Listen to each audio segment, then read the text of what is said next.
In this video we walk miles looking for an elusive shrike, and we also see plenty of birds of prey, including a surprise view of the true king of the forest.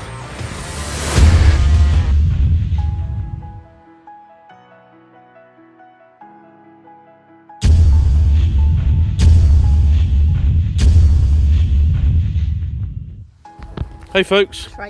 Shrike.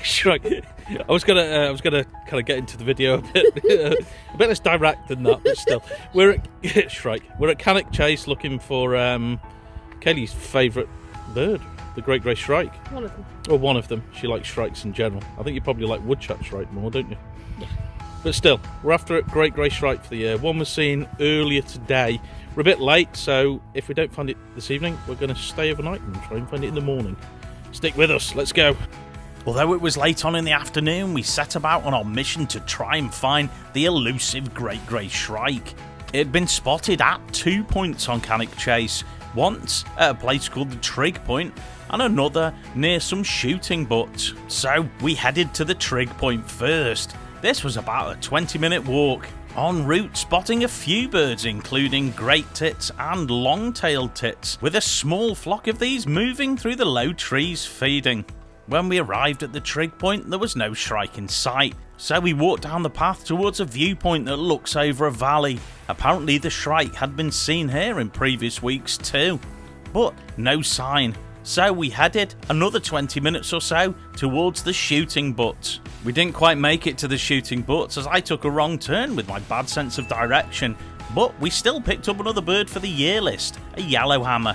Even better than that, we heard a very special bird that we weren't expecting. Hey folks, as you can see, it's going dark. It is. We've not found the great grey shrike, although we've been to both sites it's been seen today. Although it is getting late, so it might have gone to roost. We've seen yellowhammer, which is cool, and we've also heard another reasonably rare British bird, the woodlark. I wasn't aware they were here, and I can hear them behind me. Yeah. So that's one hopefully we can find in the morning. Anyway, we're going to go back to the van now before it goes completely pitch black. So I'll have dinner. See you in the morning.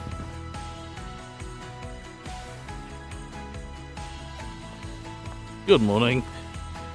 We're back out on the shrike hunt. It's only about 7 in the morning. I'm going the wrong direction. Bear with me. We bumped into another bird. We saw it yesterday, which is encouraging. So back on the hunt again. Stick with us. It was early and we hadn't had breakfast, so we were hoping that we'd find the shrike quickly. So we headed back on the path with the same plan as the previous evening, to start off at the Trig Point, and if the shrike wasn't there, to head towards the shooting butts.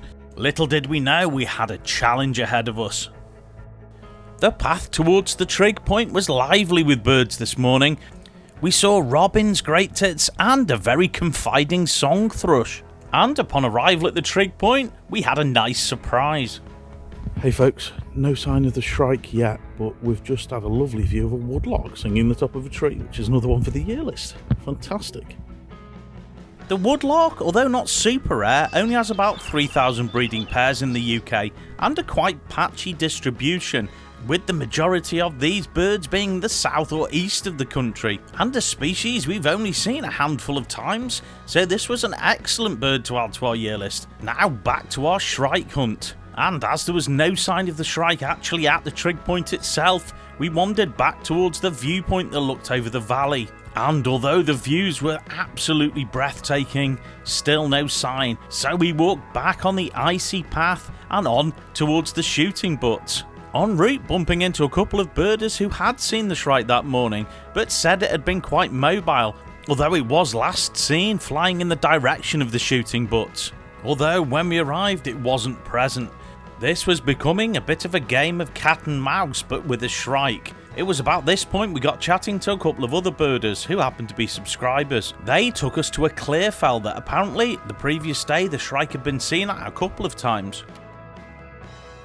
Hey folks, so we bumped into a couple of other birders we were stood with, and there was another report on our bird guides app of the great grey shrike, but it was a bit unclear of what time it was spotted. So they've gone over to where that is and taken our phone number. So if it's over there, they'll hopefully give us a call and we can go and see it. and we're going to stick over here because it's apparently frequented this spot for a bit of yesterday. Fingers crossed. So with our birding friends over at the Shooting Butts, and us at this clear fell, and everyone just a phone call away, maybe now we'd track down this elusive shrike. We were really hoping so, as time was getting on and we were getting pretty hungry after not having any breakfast yet. As we waited and chatted, I spotted a little speck in the far distance. This little speck was pale and sat on the top of a conifer. Guess what I spotted?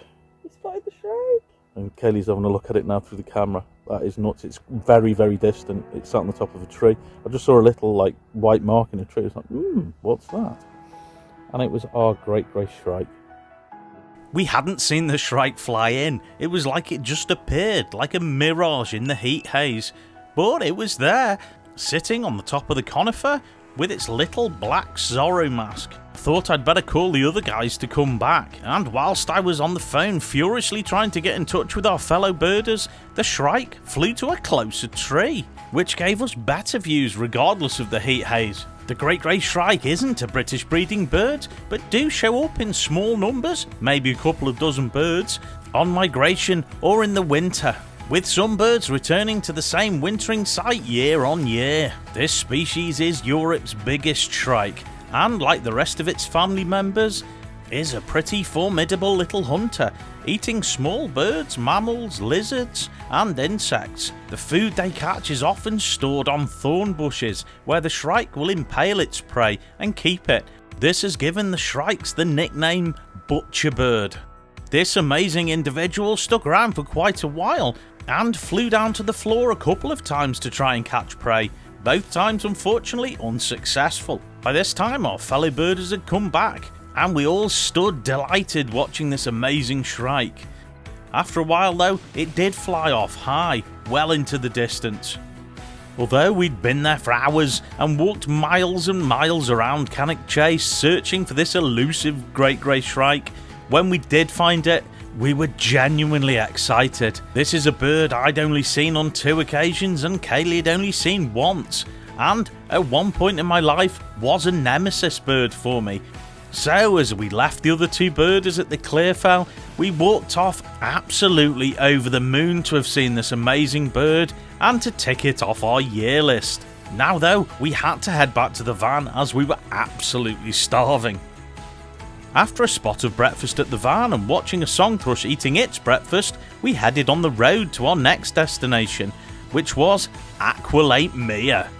When we arrived at this lovely little nature reserve, the car park was pretty full. We headed through the gate and onto a muddy path, with woodland on the right hand side and fields on the left. Eventually the path veers off and takes you to a hide that looks over the mere itself. Whilst walking down this path, we noticed a bird of prey in the sky, which was large like a buzzard. But it wasn't a buzzard. I'm out of breath because Just ran up a hill. I've run up a hill. We saw a goshawk fly over, which is pretty rare bird. We've only seen them once. I couldn't find it. It flew over. I took a photograph of a very blurry bird, but it's flown off into the distance. We're going to head off to the hide now, see if there's anything else here. Absolutely bowled away by seeing the goshawk, and equally as gutted about not getting any footage of it, we headed towards the hide, seeing another large buzzard-sized bird of prey on the way, but this was a buzzard. The goshawk and the buzzard weren't the only birds of prey here. Not only did we have the goshawk before, we've just found a sparrowhawk as well in flight circling round. It's a Bad day. very hawky day. Although, unfortunately, I didn't get any footage of the sparrowhawk, I did get footage of this bird of prey, which I think is a kestrel. But could it be something else, like a peregrine? Feel free to comment and let me know your views. Regardless, it had been an amazing day so far for birds of prey, and after bumping into a couple of other birders who had seen the goshawk too, we were hoping it might show up again, but now it was time to go to the hide and have a look what was there. Looking out from the hide onto this large mere, there were a few ducks in the far distance, and on scanning most of these turned out to be tufted ducks. Close to the bank in front of the hide there was our most common duck, the mallard. Some of these birds were roosting and dabbling in the shallow water, with a few of the males fighting amongst themselves. At one side of the hide there's some very well maintained and filled up bird feeders that were extremely lively, with birds coming back into feeding. There were a few species in quite large numbers, including blue tits and also great tits too. One species that was lovely to see coming really close was reed buntings. Whilst we were sat in the hide we did hear some water rail, although we didn't see them. It was about this time that Kayleigh got up and left the hide. I think she was eager to try and re-find the goshawk. I stuck around in the hide for a couple of minutes and then caught her up on the way into the woodland. Whilst walking down the woodland path we noticed a large bird of prey sat on a branch. Unfortunately, it wasn't the goshawk that we were looking to re-find. It was a buzzard sitting majestically watching the world go by. We wandered up and down the woodland path searching for our goshawk, but unfortunately we were unsuccessful, so after a while we headed back in the direction of the van. But this wasn't as easy as it seems, as some of the path was particularly muddy. Hey folks, that was a lovely walk here at Lake Mere. Really good. The goshawk, we didn't see it again, but we are going to count it on the list. I have got a photograph, although it's blurry because it photographed on the twig in front of it, and it's really bad. And it's poor. It's at a weird angle. I will put it up, but it was a goshawk. We spoke to two other people afterwards who'd seen it too, so That was amazing. it's obviously flying around the area. And a couple of other raptors. I've got really close views of a buzzard sat in the tree as well, which was nice. And we got very stuck in mud. A few days later, and after a lot of thought about my rubbish goshawk photograph, I thought I'd try and make amends. Luckily, I have birding friends with local knowledge. Hey folks, I'm at an undisclosed place in North Wales looking for a bird we did see, but the footage was less than ideal. That's the goshawk. I've come here, I've had a tip off from a friend who's a birder that this might be a good place to see them. Stick with me, let's see if we find one. The reason I'm keeping this site undisclosed is because the goshawk is a sensitive species and it's illegal to disturb them during breeding season. I'd been told by my birding friend to drive up a hill and look back over some woodland, as recently he'd seen goshawk flying and displaying over the treetops. I found a spot to stand and watched over the tops of the trees for a while, being entertained in the nearby trees by a new bird for our year list, the crossbill. There was a number of these rather unique looking finches, quite mobile in the trees in front of me, flying in and out and across into the distance. The majority of the ones I could get the camera on were female. These birds are green, whereas the males are bright red. There was some excitement when I saw a large bird of prey flying over the treetops, but false alarm, this time it was a buzzard. After a while of no luck with the goshawk, I had to walk up the path to try and get a different view over the trees. After a moment's walk, I bumped into another birder. Not just any birder, a local birding oracle, and the person who told me about this place. I've just bumped into my friend, fellow birder, who told me about the goshawks originally, and he's just told me it's better mid-morning. Now, it's currently late afternoon, but not a loss, because I've seen a pair of crossbill, which are new for the year list, which was excellent, and this amazing animal. Check this out. Yes, it's an adder. A snake I've only ever seen once, and one that Kayleigh's never seen and is eager to see. After I'd spoken to my birding friend, I'd walked up the path, and two other guys with cameras pointed this snake out to me. I was genuinely excited to see this adder, and walked a little up the path looking at similar areas, hoping maybe there may be more. So that lovely female adder we just had, there's another one. I've just found another one. I don't know if it's male or female. I was told the other one was female. Not sure about this one, but it is absolutely stunning. It's right in front of me. That is amazing. Oh, blown away. Kayleigh's going to kill me. She's really wanted to see one of these for ages. I'm going to have to bring her back. Absolutely bowled away by this amazing sighting, I stood and watched the adder for quite a while until I realised it wasn't on its own. There was another snake behind it. This one had previously had its head camouflage, but now it was out in the open, but only stayed like this briefly and then crawled into the vegetation. The adder is one of only 3 native snakes in the UK, and I was absolutely over the moon to see it. Still buzzing from excitement, I headed back towards the car, unaware that things were about to get a whole lot better. I arrived back to the car to some crossbills in the trees that I tried to photograph, this time male birds.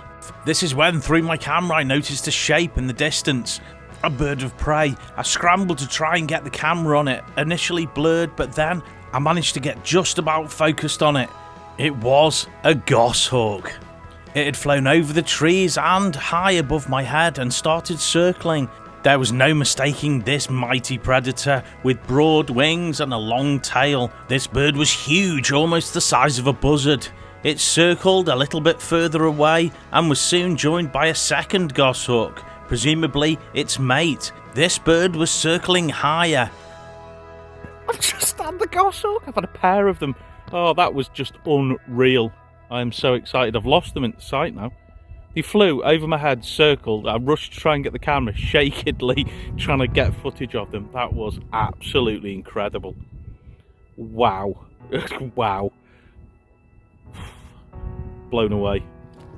And to top it off, a male crossbill came to congratulate me on a close branch. What an amazing sight. I got in the car, having to pinch myself to see if this was actually real, and then started to drive down the lane, stopping at one point as I saw what I thought was a flock of ravens. And it was. That's something you don't see every day. And a little further down the path, there was a raven by the side of the road. This one having a good old shout. What an amazing couple of days it had been. Thanks so much for watching. Please like, please subscribe, and please press the notification bell. We'll see you next time for hopefully more of this.